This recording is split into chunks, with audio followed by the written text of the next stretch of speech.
观光署对2014年开始推动各县市借问站服务，即国内外民众拢会来遮问路、叫客停车、借便所，甚至是充电等等。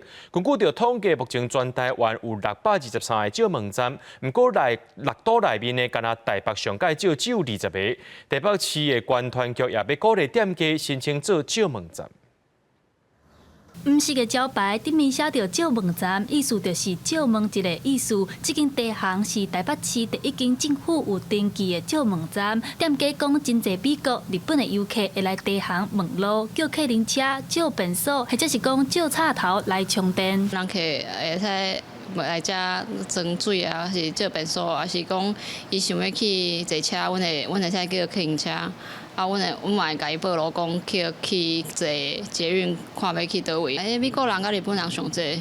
借问站的服务是伫交通部观光署对2014年开始推动的。根据观光署的统计，目前全台总共有623个借问站的据点，其中6个都市当中，新北市有29个借问站，桃园市有28个，台中市有44个，台南市有21个，高雄市有51个，台北市算是上少的，只有20个所在有借问站。为着要提供台北市的外国游客有友善利便的环境，台北市关团局鼓励市民会当向关团局申请成为借问站的据点。目前台北市的借问站总共累计有20家，预计会在9月11号办理台北市借问站的一个招募说明会。我们会很希望有意愿能够成为借问站的店家都可以来参加我们的说明会。我们也会向国内外旅客来介绍这些优质的借问站店家。根据观光署的统计，疫情过啊有648万的外国游客来台湾观光，